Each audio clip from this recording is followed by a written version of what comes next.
Hej Hans Arvid. Hej Louis. Gott nyttår man. Gott nyttår. Ska vi där på engelsk eller norsk? Engelsk. Yeah. Yeah, I think okay. we should do English. Happy. We used that on the last episode. Yeah, Yeah. then we do that. Yeah. Very bad English, by the way, but we do what we can. Happy New Year, man. Good to see you. Gott nyttår, ja. Yeah. Straight back to Norwegian. Good to have you here. Good to see. It's always good to see you, Hans Arvid, man. You know, I miss our often trainings. Yeah. Jiu-jitsu training. He's, by the way, a Brazilian jiu-jitsu brown belt. Very dangerous guy, especially with the which one? What's the name? I'm the dirtiest of BJJs. Yeah. I do wrist locks. Wrist locks and every kind of dirty techniques. Man, how have you been? I've been good. Good. I've been The family. spending New Year's Eve with my family after being away most of Christmas. Yeah. Or all of Christmas. Mm. For work. Yep. So I'm back here again. Lots of stuff has happened. Yeah, man, the world is crazy, man. That's While right. we were having a good time with family and everything, you know, there it was Maduro was not celebrating at all the New Year's New Year, to say it like that. I heard him on his perp walk. He was telling everybody Happy New Year. yeah, I saw the video. That's crazy, man. Yeah. That's crazy. But you know, you get what you deserve. Yeah. You build your own destiny. So For sure. It was regardless if you agree or disagree or indifferent with this operation, it was pretty spectacular yeah, what you managed to do. Yeah, you know, Yeah. it was too spectacular to believe it. You know? Yeah. Because look, for example, something I heard in social media from somebody wondering, you know, if they are capable to do this kind of mobilization operation and succeed on it, why they couldn't capture these terrorists from Middle East, you know? Yeah. Yeah. I heard much similar, you know. The US can go into another country and snatch their president just like that. Yeah. Without any losses or actually even Look possibly close. not too many hostiles killed also, it seems. So Yeah, so it's why can't they solve all these problems they have Look. domestically just as easy, you know? Yeah. Look, I don't buy anything, as I told you before, you know. So I prefer to listen different versions on it of it, and the most important thing is to know the background, you know. Yeah. What has the United States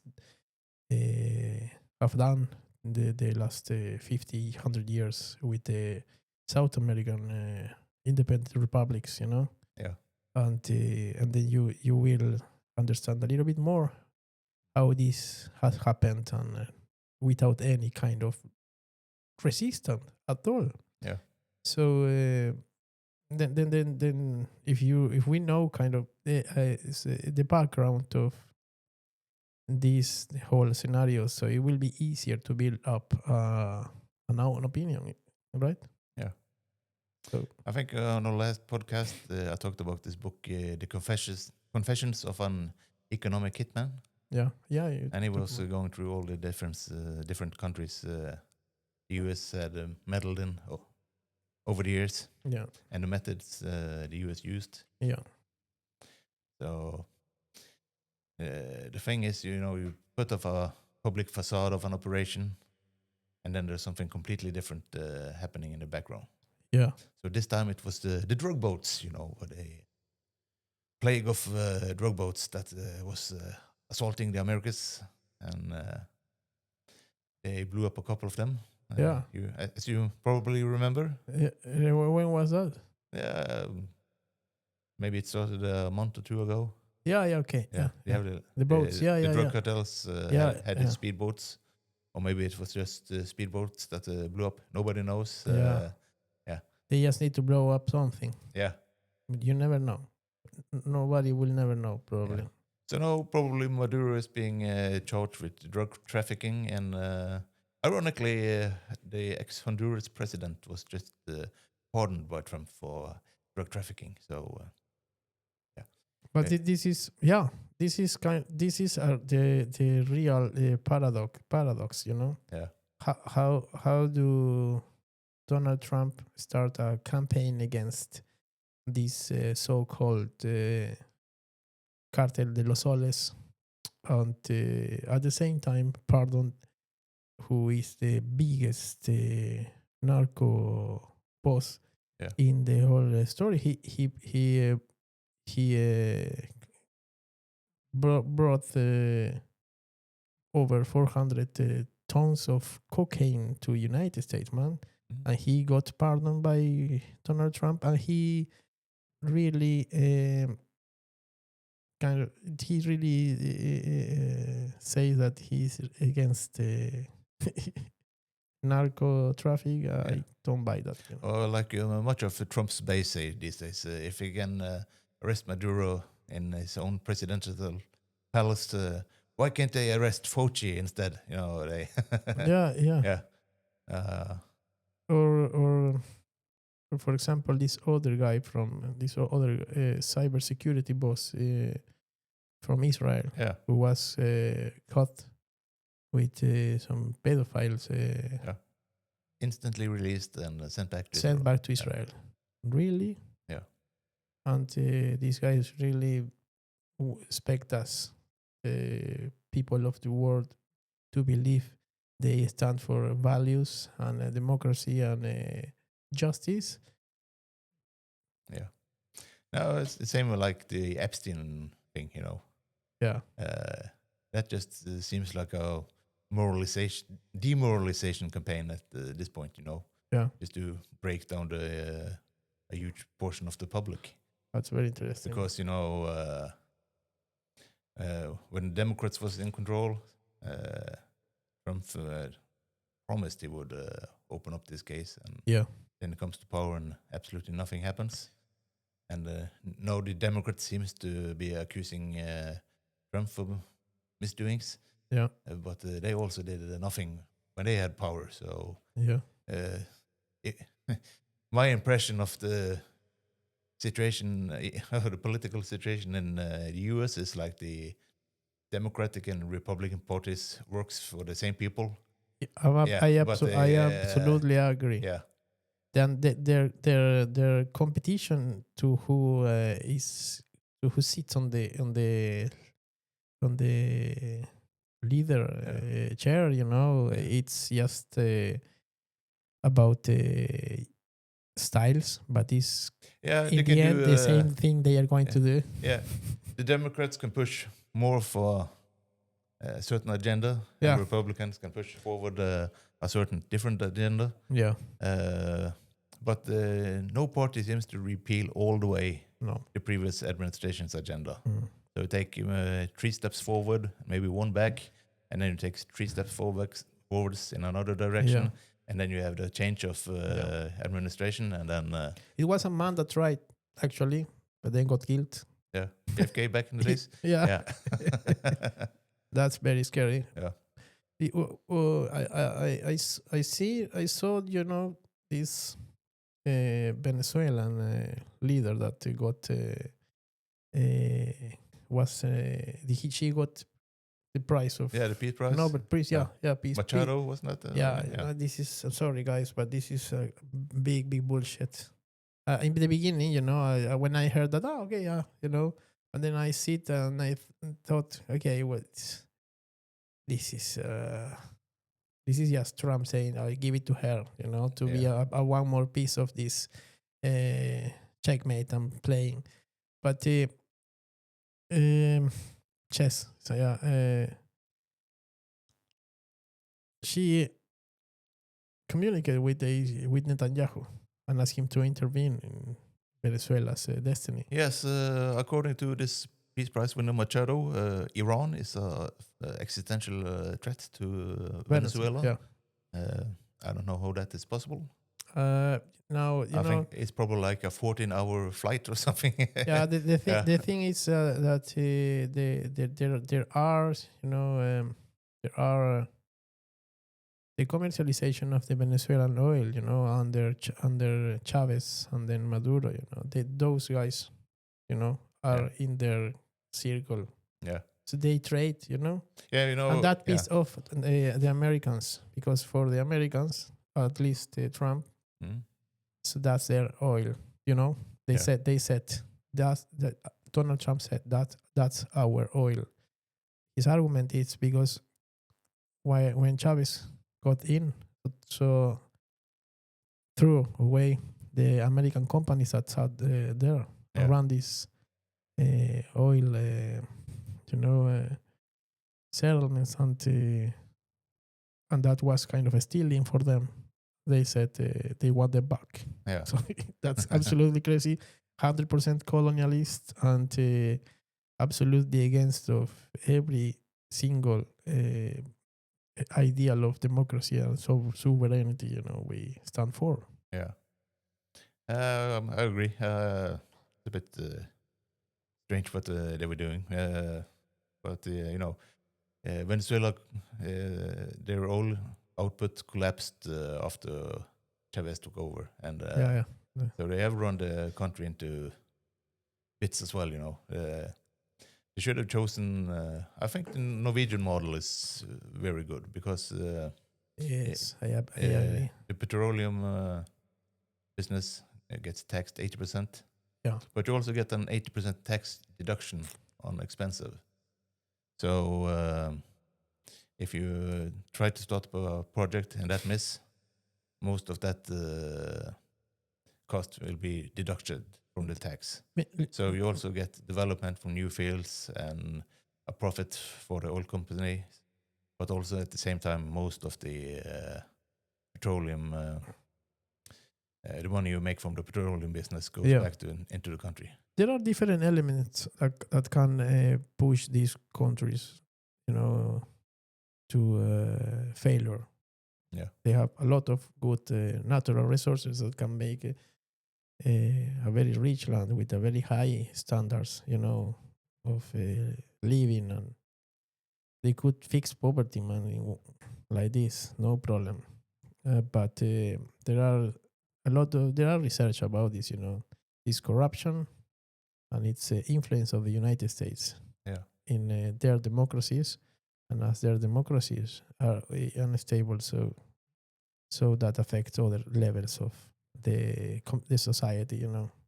I think that is the problem we get in many countries where we have like a very corrupt system to begin with, like Venezuela, and then somebody takes over, but those guys are just as corrupt. Maybe they have different interests, but they're just as corrupt. So Venezuela was one of the world's greatest coffee producers. Chavez comes in, and in a few years they have to start to import coffee instead. That's sick. Same happen in different countries, and people who had farms had their farms confiscated and then given to Chavez loyalists, stuff like that. But it's like a side effect, or more likely, more precisely, an effect of. So in compared to Norway, the Scandinavian countries,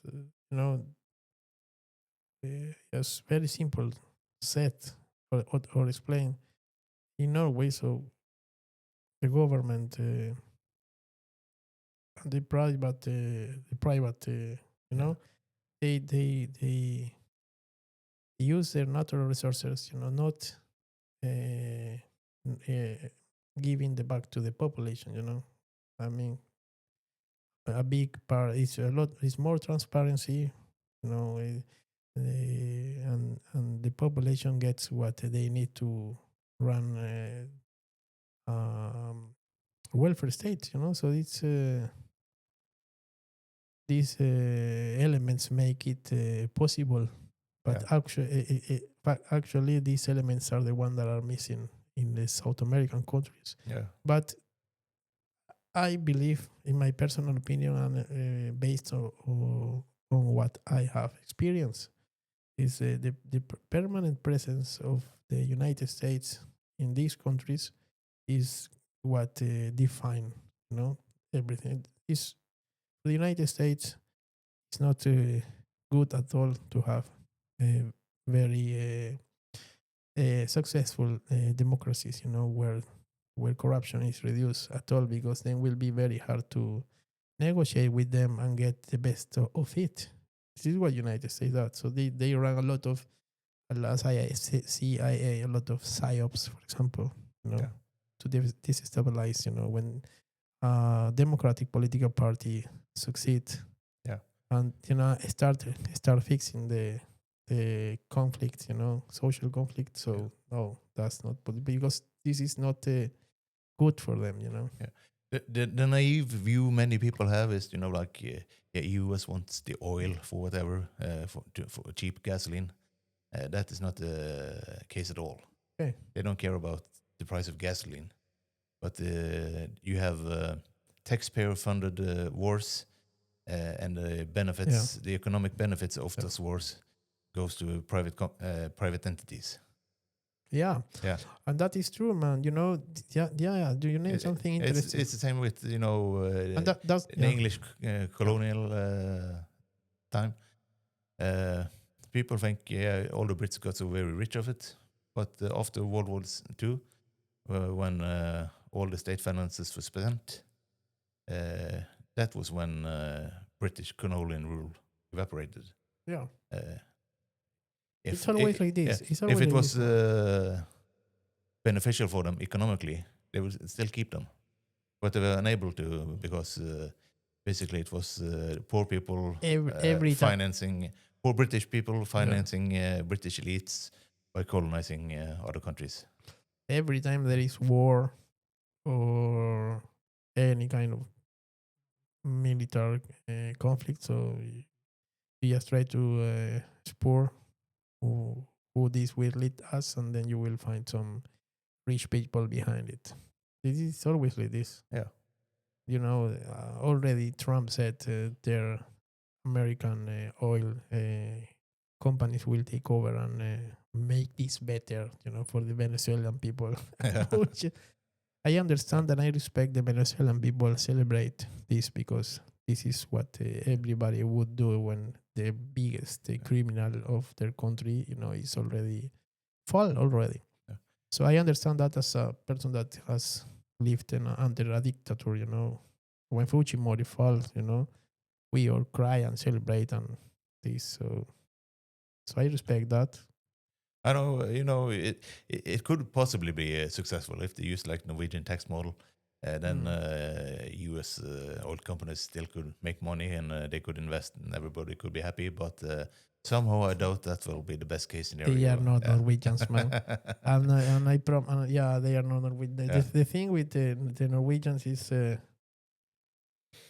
is something about culture, and the ultimate interest. You know what I mean? This tax model and the Norwegian economic zone. Uncle Sam will always profit with but this. A nation's economic zone was an agenda pushed forward by Norway, actually. Okay. And nobody was thinking there was oil in the North Sea regardless, so everybody was okay, whatever. Yeah. But it was just one or two guys who in the bureaucracies that kind of walked with this on their own behalf almost. So it wasn't like this massive plan behind it. It was just a couple of smart guys at the right time at the right place, and bureaucracy at the time was probably not all that big back in the days. Yeah. So they could have a lot of sway in the system, and it worked out pretty well for Norway. Okay. Yeah. Now we just have to learn how to spend money wisely.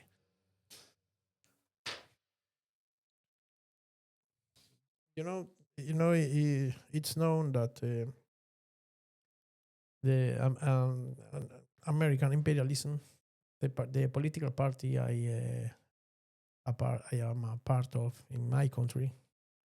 It's an anti-imperialist political party called APRA, APRA, which means alliance.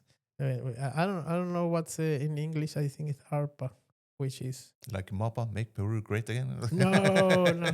It's some anti-imperialist alliance, anti-imperialist alliance, revolutionary American, which we are America too, you know. So and it was founded by somebody, a great leader that calls Victor Raúl Ayala de la Torre. Ayala Torre was influenced by the doctrine Monroe, which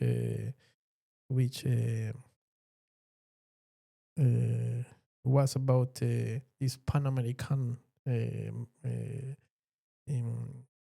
ideas, you know, that South America somehow belongs, and its resources belongs to North America. Yeah, this is actually a doctrine, you know. This is actually an ideology. Yeah, the Monroe Doctrine. Yeah. And that's not a conspiracy theory. It's like, you know, a well-known. It's real, and it's real, and it's that influenced Ayala Torre to realize something is not right, because he said culturally and historically we are a different reality and country, and with people with history, and we should be able to decide by ourselves and be able to negotiate as equal with these other countries. So to be able to negotiate as equal with these other countries, the easiest way is to unify the whole South America, to be politically strong, military strong, to stand to be able to negotiate and being seen as a worth a collective force. Yeah. And these ideas were before Europe and the European Union. So when the European Union happened, Ayala Torre said this. I was right, you know. And the thing is, it never happened. We had APRA had political parties in different countries in South America, but those were resisted by the communists, by the conservative, because for those sides, the APRA was a threat. The communists, because we were Democrats, we took their place in the revolution, you know. While we were a nationalist revolution, they wanted to start a communist revolution, and we didn't want that, because we are kind of more a party that wanted the best for their own country. It's a simple set, you know. Yes. And then the conservative, because we want to distribute the resources or what we got by using our resources to the people, and the CIA, because we will reach what they don't want. We will build a strong neighbor, you know. The USA will never want to have beside. That's probably a very collective. It's pretty cool philosophy, because you get if you have a divided country, that is sort of an idea everybody can stand behind to a larger, bigger degree. If you're on the right wing, that is an idea they can get behind, and also if you're more on the left, it's also something you can get behind, like building and redistributing and using the wealth of the nation to improve conditions for everyone. So it's been a long ride for the party and the leader and everybody. My parents were a part of it, and for this reason they were, you know, even my mother was in jail, you know, during a dictator in the 70s. So The USA has made all this, the presence, their colonialist and imperialist presence. And today, 2025, this is a new, this is a new modern imperialism. Yeah. It's just impressive and very confusing that in 2025, when we already have reached our highest level of technology and develop a lot of ideas that can bring us to a new level of development as a human being and society, we are still thinking and acting like this. I don't understand it at all, man. I was thinking these policies become successful because the Americans, the average Joe, have no idea they happen, and the media doesn't focus on them. I was thinking, do you think it's possible that all the division we have in politics these days are because of people have access to more and more information, and they have to make politics a bigger and bigger circus in order to get the population in everyone's trenches and war with each other rather than go up against the system? I don't know, but I believe something. I believe we are in a transition. Yeah. Like the way we did politics before, this change has been so fast in a so short period of time, isn't it? Yeah. That people is we are confused. I see, how to do our social interactions and our political commitment and the way we understand ideas and we practice them and we communicate them. Everything is chaos right now. But so some countries are starting reducing the freedom of speech, as you have seen. Yeah. And this is a part of that transition I'm thinking about.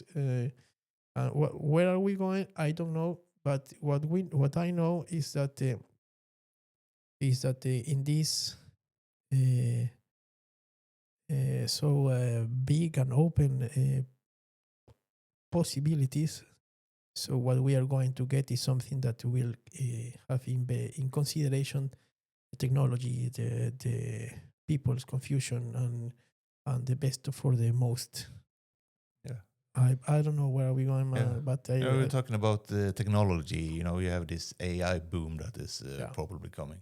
Yeah. And you've probably seen those insiders, Google scientists, people like that warns against the AI, and they believe that maybe,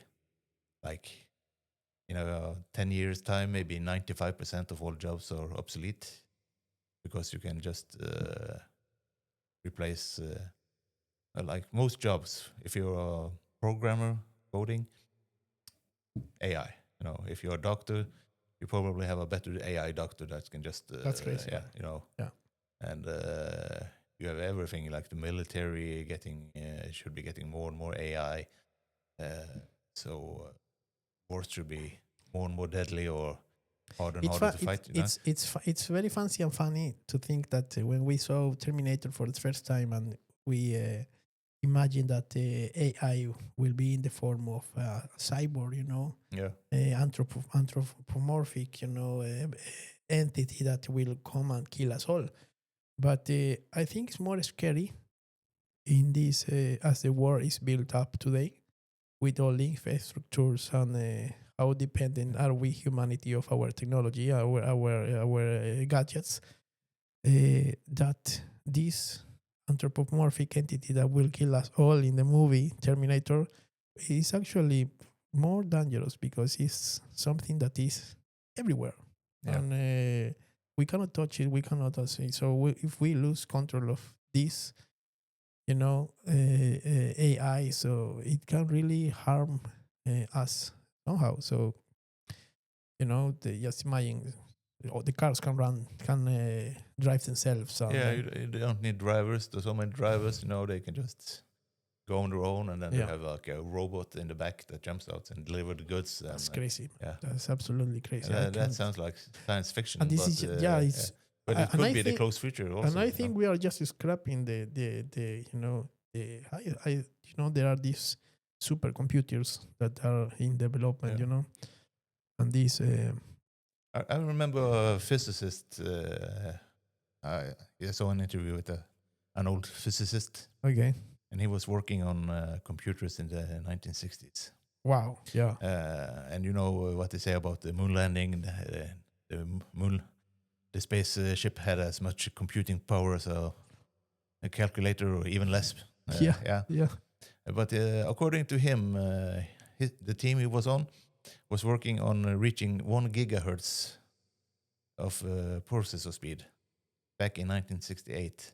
wow, And when he quit, they were up to 800 megahertz. wow, Yeah. wow, that's crazy. Yeah. That's crazy, man. Just So imagine. there are probably technologies that the public doesn't know about, and And just imagine being able. We are already, to say like that, able to create an intelligence that is far away yeah. smarter than us. Oh, like I was saying, they have this ruthless behavior, and they're all over social media. If I open up my X now, it's just basically an Israeli soldiers making a TikTok video where they've been to someone's home in the West Bank and stolen all the women clothes, and they walking out. Or there's some tank gunner who blows up a house and sends the video to his wife. And like they like to do all this kind of war crime behavior, and they put it out on the internet, and there appears to be no downside for doing that. Yeah. And some people believe that maybe it is because in Christianity and Judaism you have like this end time prophecy where the whole world will turn against Israel, and Israel will be attacked by the whole world. Yeah. And then the Messiah will come back and save them at the latest hour. So some people think maybe they're behaving like this just because they are wanting to try to fulfill a Pushing. pushing a Yeah. biblical prophecy into creating it. Yeah. Yeah. That's crazy. yeah, it's crazy. That's crazy. That's it. Yeah. It sounds. But- It makes a lot of sense. Yeah, so just because if you want to. Israel is a small country. They're sort of dependent of having some international support to some degree. Yeah. And if nobody cares about them, I think it will have catastrophic consequences for them in the end. Yeah. And Yeah. That's true, man. That's very scary. This is absolutely a dystopia, man. Yeah. I mean, in 2012, when I first moved to Norway, I had that feeling that the world is going good, yeah, I mean, but then things happen in the Middle East with Palestine, and then Trump got elected. yeah. I don't think really Trump is more like a symptom rather than a disease in my opinion. Because to me, it's more like a wrestling character used to get people more and more divided. Because if you look at old Joe Biden, he was a dementia patient. He got lost on stage, and he had all these crazy policies he wanted to enact. And then you get Trump, and for some reason he could have just done what he promised during his campaign. Yeah. And people would have been happy. He would have easily won the midterms. Instead, his base is having a civil war. He doesn't really do anything he said he was going to do, and Yeah, man. so my fear is that if the Democrats wins the next election, they will get a really crazy guy, and then at some point the Republicans will counter with an even crazier deal. Like, it's just an escalation of craziness at this point. I think something will happen in the US in the next 5 years or something. I think people is very tired of this dark period they are living in. They are divided now. It's not anymore this society. Everybody want to be a part of. People is more afraid, and being afraid, as the Jedi said, can bring you to the dark side. Yeah. But that's true. So it's very sad, but I hope they find out and they fix their own problems, because that's making a lot of trouble for us, the rest of the world. Yeah.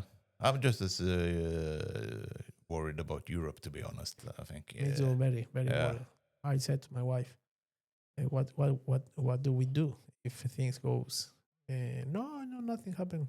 She said, and we thought the same before COVID, Mm.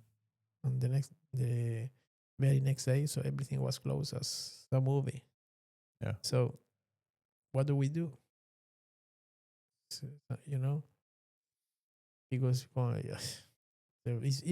you have to have a plan. You have to prepare. Yeah. COVID was strange also.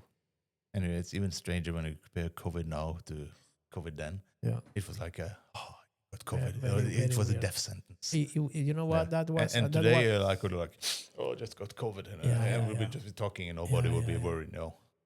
That was a worldwide psyop. Yeah. I'm not saying it wasn't true. It was true. It was a signal. It was, and a lot of people died. Yeah, but it was a psyop. Yeah, for sure. Yeah. Because the sign of a psyop is that you can't question it. You can't question anything. And it was the same thing with COVID. You had a specialist in virology, specialist doctors that came up with the treatment plan. Nobody would listen to them at all. The guy who invented, was one of the key guys inventing the mRNA vaccine. He was banned from Twitter because he was coming with misinformation. The guy who invents a technology doesn't come up with disinformation. It should be a part of a discussion. It's like saying Oppenheimer doesn't know anything about nuclear weapons. Yeah. Very scary. Yeah. Just leave it there, man. Just leave it there. But I like to talk about these eventualities, because based on our experience, everything can happen. Yeah. And what do we do if that happens? I like to be prepared, mentally prepared.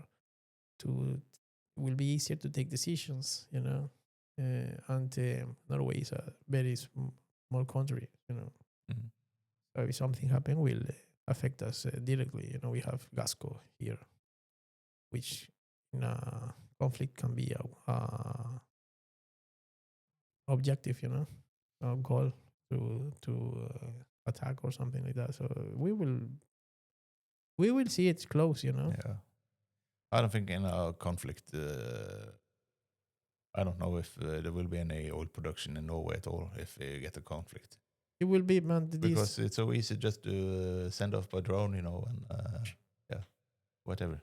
Oh man, that is It's so much infrastructure, you scary. can't possibly protect it, This is scary, man. Yeah. So I don't know, and this is why I commented that before. It should be a priority to work on peace building. Absolutely. Than insist on war. Yes, this is that insist on war. You can say it, Mom, this guy want war. I don't know, but we don't want it. Yeah. So, and it should be do your freaking job. Yeah. You have to do your freaking job, because your people. Because it's easy to sit there and say, "No, let's do war," and send somebody else kids to fight. Yeah. I'm as a politician, that will be the decision I would take. I will go myself before I send somebody else to war. I can't decide that and then go sitting in my sofa, and watching what's going on. I can't. This is no, man. No, we there are no winners in wars. no. Yeah. Yeah. Like the Yeah. Ukraine situation. Yeah. Let's say, war dogs. They yeah. win. Let's say Russia do get control of the eastern part of Ukraine, all the resources, blah blah blah, and Odessa. Yeah. But the Russian birth rate is abysmally low. Yeah. So if they lose some hundreds of thousands or millions of soldiers getting that, it's not really a win for them. No. Yeah, maybe they lose less than Ukraine, but it's still just two losers there. Mm. One bigger loser than the other, but and one technically maybe a winner from in terms of battlefield, but Yeah. yeah, That's true. and also let's say, or you can turn it around, say Ukraine kicks out Russia, and they've lost a whole generation. People fled the country, so there's no true victory in Ukraine. Yeah, But they yeah. will, Yeah. if they probably take 100 years to come back to where they were. So That's I'm very worried, man, too. Yeah. So I hope. what I fear today is like people take on war too lightly. It's like, that pissed me yeah. off. That pissed me off, especially politicians. Yeah. They stop talking about the peace building and this peace culture. We should talk more about and make it official, but start talking about the possibility to go war with 52 tanks. Yeah. Well, with 52. 70 tanks, 52 war planes, and 70,000, I think, soldiers. Yeah, and they don't have any drone weapons. Or maybe they're starting to get drone weapons, but they're starting to maybe implement it. But I don't understand. But that, the Russian maybe too naive. Yeah, that's the true. Ukrainian battlefield is just drones back and forth mostly, Yeah. and then you need to get some soldiers to secure an area. And back in the days, they used APCs, armored personnel carriers to transport troops. You can't do that anymore because you get blown to bits. So now they started removing the roof on the APC. So when people hear the drones, they can just flee the vehicle, and they are using motorcycles, cavalry raids and all kind of weird stuff. It's like World War One again, where they invented the machine gun, and the combat completely changed. So combat is getting more and more deadly. So people should be more and more worried about war, and less worried about principles that will lead to downfall. I get you. Man, this was fun. Yeah. Very interesting, and I feel good talking about these things because there are things that I need to talk. You talk them out. You can change opinion if you are wrong. I'm talking about myself. So this is very important. I just wanted to invite the audience. If you what do you think? If you think something about this or have any different opinion, please just write in your comments, and I would love to read you guys. And we are open here to listen different opinions, just always with respect and